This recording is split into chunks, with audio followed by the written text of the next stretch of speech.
de Brasília. A entrevista de Lula à CBN com vários assuntos de destaque.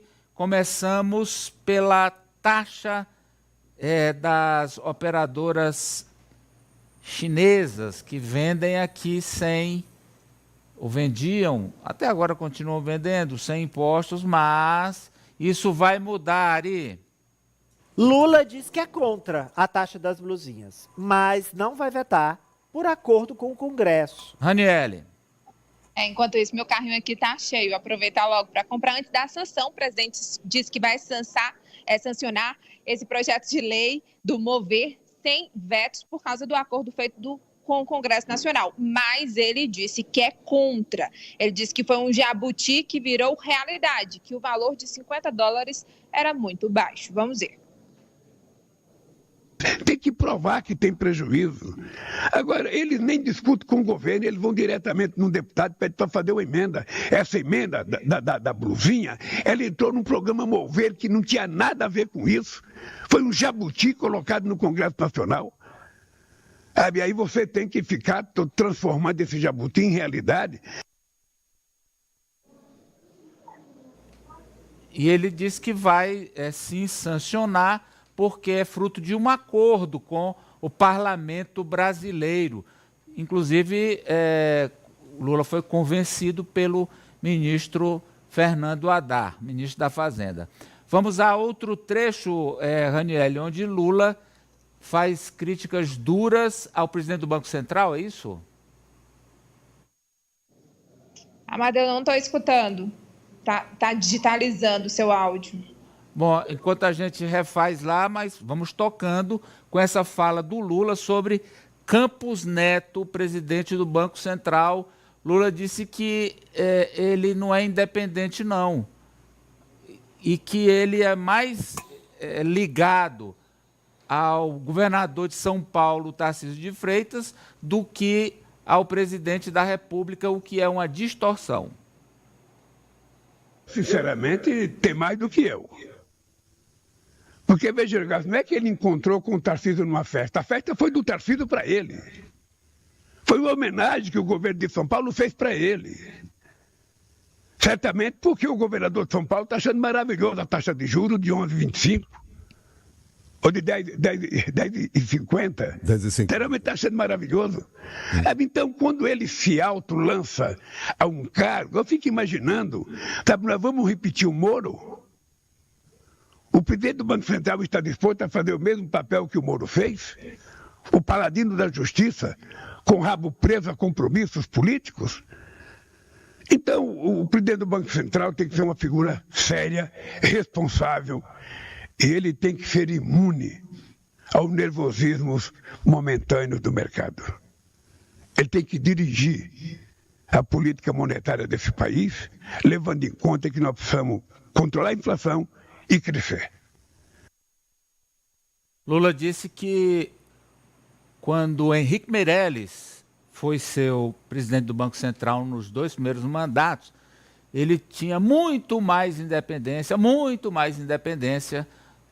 do governo e dos mercados e da política do que o atual presidente do Banco Central. A gente já tem o retorno da Raniele, ainda não. Então vamos ver o Lula falando nessa entrevista à CBN sobre a candidatura dele à reeleição. Mais uma vez, ele reitera a disposição de se candidatar. Tem muita gente boa para ser candidato, eu não preciso ser candidato. Agora, presta atenção no que eu vou te falar. Se for necessário ser candidato, para evitar que os trogloditas que governarem esse país voltem a governar, pode ficar certo que os meus 80 anos virará em 40 e eu poderei ser candidato. Ele está dizendo aí que vai depender da questão física de saúde, né? Se os médicos disserem que está tudo bem, ele que terá 80 se transformará num homem de 40 para enfrentar a eleição. Guga, dos 3 recortes que fizemos desta entrevista, que parte você quer destacar e comentar? As três são interessantes, mas você vê que no primeiro momento, né, o primeiro recorte que a gente apresentou, é o Lula, obviamente, tentando se descolar dessa taxação das chamadas blusinhas, né? Não é só blusinha, obviamente. E o Lula, claro que ele não quer ficar com a digital dele em uma taxação.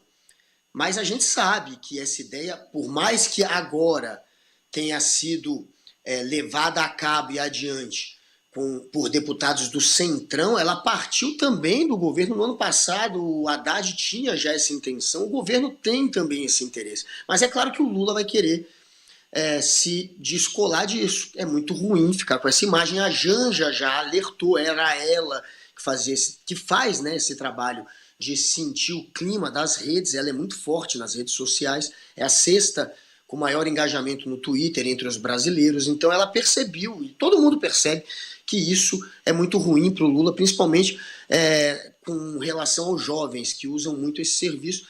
Então ele, claro, não quer assumir a paternidade dessa história, até porque a paternidade não é dele, mas o governo tinha sim esse interesse desde o ano passado. E aproveitou que criaram esse jabuti e agora vão, claro, tentar deixar essa marca dessa nova taxação na conta só do Centrão, mas o governo tem sim esse interesse, é por isso também que não vai vetar. Não é só acordo com o Centrão, o Haddad convenceu o Lula, eles precisam também de mais dinheiro para os estados, eles precisam arrecadar, boa parte desse dinheiro para os estados, então o Lula quer também esse imposto, essa é a verdade. E reeleição, a gente sabe que o Lula está super disposto. Desde o primeiro mês desse terceiro mandato, ele já tem ventilado que vai ser candidato à reeleição. E não é bom se antecipar tanto assim, né? Antecipar tanto assim a sua candidatura. Mas o Lula já está fazendo esse jogo e será sim candidato. E o BC, na mão do Tarcísio, aquele que saiu com a camisa da seleção brasileira na época do Bolsonaro, a gente sabe que ele não é independente de jeito nenhum, muito menos independente do Tarcísio. O Guga está chamando a atenção para duas pisadas de bola do presidente do Banco Central. Eu digo na questão da independência. O primeiro, quando ele foi votar na eleição usando a camisa